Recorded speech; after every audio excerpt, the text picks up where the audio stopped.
magic stars.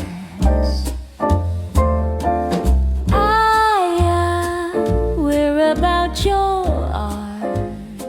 Okay, y'all, welcome back to another episode of About Your Art podcast show. We are in my beautiful hometown of Atlanta, Georgia. I didn't know that. Yeah, Okay. that's a little fun little tidbit about myself. Okay. I was raised in Atlanta. I've been here since I was 3, and I just recently moved to Charlottesville, Virginia, probably like 4 years ago or so. But anyways, this is not about me. It's about you. All right. So we're here on About Your Art podcast. So Clifton, tell me about yourself and tell me about your art. All right. Well, my name is Clifton Henri. I am born and raised in Chicago. Okay, Chi-Town. All right. Appreciate that. Yes, we're And gonna be this- there next weekend, I think, or a weekend after next for the One of a Kind show. Very do you good. do that show ever? I used to do that show. Yeah. Yeah, I used to do it quite often. Mm-hmm. Let's see. I will. Yeah, I won't be there this time, but I'll be there. Okay. Do you do the winter one sometimes, or you That's the only one. do the spring? That's the one that I normally used to Okay. do. They just introduced the spring one a handful of years ago, so Okay, we'll cool. see. Yeah, born and raised in Chicago, and been doing shows and art festivals. I guess this is year 17 Okay. for me. Wow, that's a good stretch. Yeah, it is, and I still feel like I'm one of the young guys out here. I think it's because you're doing what you love. They say that like True. doesn't age you as bad as like something Very you true. don't love. I agree. Yes. So it's been That's cool. 16 years, 17 years of this is my bread and butter, full-time artist, Mhm. traveling the country, selling my work. Love That's how I that. make my living, provide for the fam, Come on, et cetera, provider. et cetera. We So. love to see it. We love to Yeah, see it. absolutely. That's cool. So the reason why I asked that is because with this podcast, I really want to shine a light on entrepreneurs. So that's like a new little term. I can't say that I coined that phrase because I didn't, but it's artists with entrepreneurs. So you're For sure. yes. So essentially, it's like a lot of people think that, oh, this is just my art, and I can't make a living out of it, and this is so. I just want to shine the light on the art circuit so people can see, like, oh, this is an avenue that I can take with my art if I believe in myself enough. Yeah, And, absolutely. Whatever. So finish telling me about your art. So you're from Chicago and From doing Chicago, it 17 years. 17 years. I'm primarily a photographer. Mhm. I do have my MFA in graphic design, so you'll see where that kind of comes into play with, how I use text, at least in this newer body of work. Is that like this one? Right. This would be your graphic design and photography kind of coming together, collaborating. Yeah, absolutely. I love this. The name of too. this series is called The Weight We Carry, WAIT. So that would be the signature piece. Ooh, right there. Let me go grab this so we can get a better. Oh God, he's getting swamped. Okay, all right. The weight we carry. The Weight We Carry. So this would be the signature piece here. Cool. Essentially, it's about how Black America has been told to wait for generations upon generations for freedom, hurry up equality. and wait too. Yeah, It's like a hurry up and wait kind for of sure, vibe, for sure. which is even worse. Yeah. It's some kind of way. It's like a more of a slap in the face. Absolutely. But cool. And well, not cool, but so under that umbrella, extracting other stories from the community, experiences, mantras we've had to adopt, harsh realities that exist. thinking twice. And then creating pieces that speak to Point that. and shoot. That's like your photography. Yeah, it's a play on And words. All of them yes. are a play on words. I love it. I love this collection. So this is, you said, your newest collection. Right. My most recent collection. Your most recent. Mhm. Awesome. And so what other collections do you have here with us today? I don't know if any of the other collections are showing outside of just like Which some one is signature this one pieces. from? Because this, I don't know why this girl has like snatched I know exactly. exactly why. Why? Because it was shot here in Georgia. Stop it! That's what at the Waffle House, huh? Yeah, Chilling exactly. at the Waffle House. I love this one Peace. too because she totally like reminds me of myself when I was a little girl. That one's called Wings. Because why is she up there? Right. Like, get All right, down, so here's but the story. Be careful. Here's the story. Tell me this story. So in undergrad, this was photographed when I was an undergrad, and it was my student advisor's daughter. So she's on campus hanging out with us, like she normally does. She says she has to go to the bathroom. Oh. So we let her go to the restroom. We're like, all right, you know what to do. Yeah. And we let her go. And she takes a little bit too long. So the girls bust in to see what the holdup is. And all you hear is, oh my God, what are you doing? And I bust in to see what happened. And here we find Viola standing on the sink looking at herself in the mirror. I love it because she couldn't see if she didn't get up there. Right.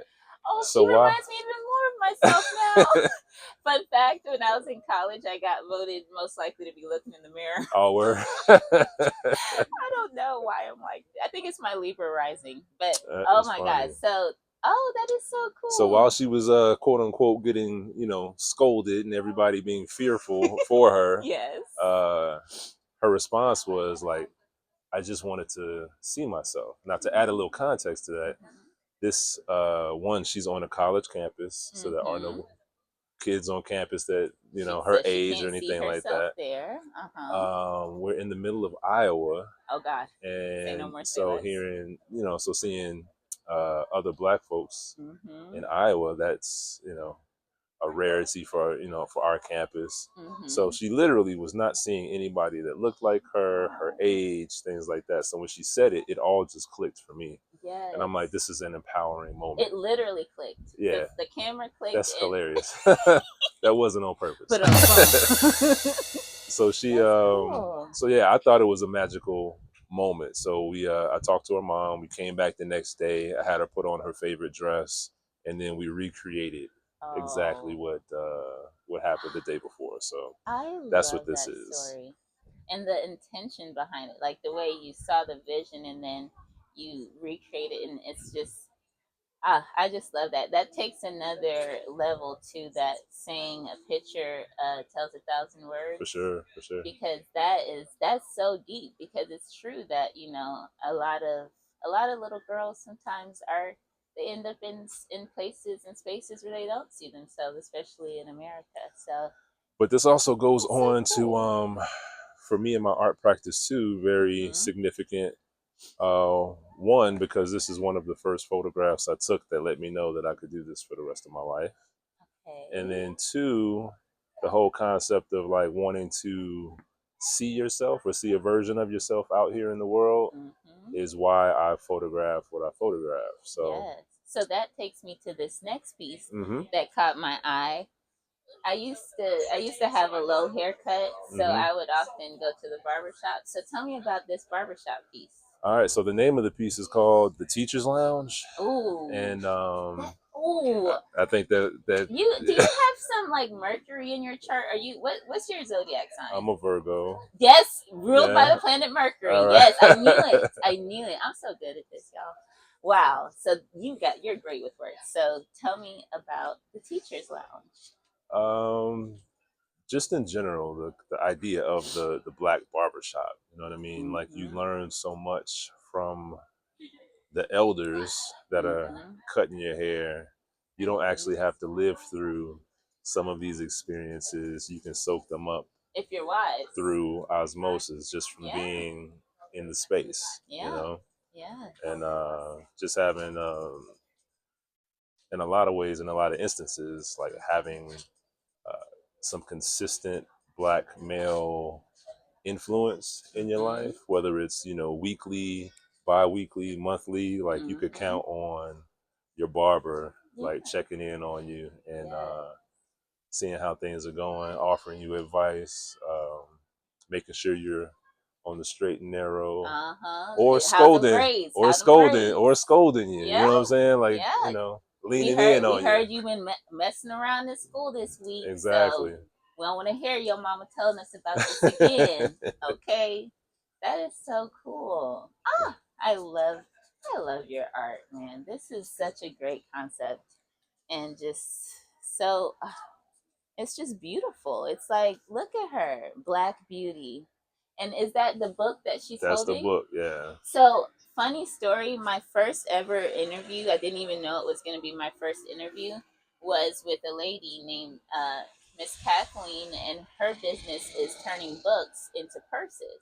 And Okay. her thing started because she was in a library. She had just lost her job and she couldn't find another one for some reason. The story is on my podcast, but essentially she told the librarian about the history behind Black Beauty and how it started the SPCA and all Okay. this like history and backstory behind it. And so that's what started her, her Gotcha. art and her business. Very good. And then, so to see this is pretty full circle. So tell me about how this is, like how the book kind of ties into this piece. So as you got excited about earlier, is I'm a big fan of titles and words and significance and juxtaposition, etc. So the idea of Black beauty and how Black women have been so objectified, Yes. through media, even in our through childhood, like sure, we get sure. over sexualized and made to seem older than we are, and our innocence is oftentimes taken away before its time. Absolutely. It's so sad, but so using the title Black Beauty and the way she's clenching it and holding it is and her showing little lip poking. it's showing ownership. Yes. Like she's in, like, you can't She define said, this for mine. me. This is mine. She's holding on Can't to have it it. tight. Exactly. Too. She's cherishing her beauty. Exactly. Oh God, that is so beautiful. Thank you. Thank you. Oh my goodness. Oh, I love this. Is this Cuba? That is Cuba. I knew it because the old car. Yep. My grandpa's Cuban, so Oh, very good. Cuba speaks to my soul too. That is so cool. Is this also Cuba? Yep. Cool. So, tell me some final little words about what advice you would give to an upcoming photographer and somebody who is thinking about doing art as their full-time gig. What kind of words of advice would you give them? First, I would say find your style. Find an aesthetic that you love and appreciate, and that you'll kind of base your practice in. That doesn't mean that you can't expand or change, along the way, but develop a signature style. Yes. When you're developing that signature style, you can not copy other artists per se, but find other artists that you genuinely appreciate and their work speaks to you. Reverse engineer it. Try to figure out how they created it. And we influence each other, whether we know it or not. Stealing. It's just, well, there is a form. There is a form of stealing, and it depends on how deliberate and it's about the intention you are, behind for sure. it. If you're intending to steal, then it's stealing. But sometimes, like, I think sometimes we might see something and we think we've seen it in a dream, but so. Not to make excuses for the thieves out there. Be mindful and be intentional about your designs. For sure. Absolutely. Yes. But it's good to be inspired. Yeah, so. And I would say authenticity. Yeah. Just because you see Brian over here selling a bunch of photographs of sailboats, that doesn't mean in order to be successful you need to go out and start photographing sailboats. Exactly. Like, find your own lane, find your authentic voice. Yes. And run with that. Yeah, absolutely, because that'll shine through. Yeah. In the end. Yours is totally shining through. Like I said, I could totally tell that you love what you do. I appreciate and that you're fulfilled by it. Thank you.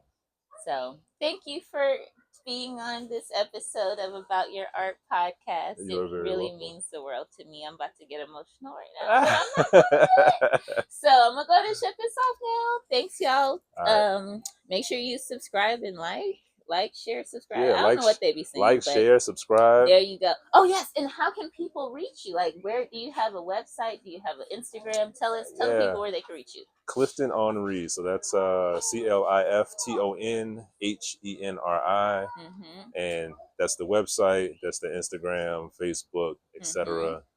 And you have prints. So if you're in do you do the Dogwood Festival every year? I tend to do it often.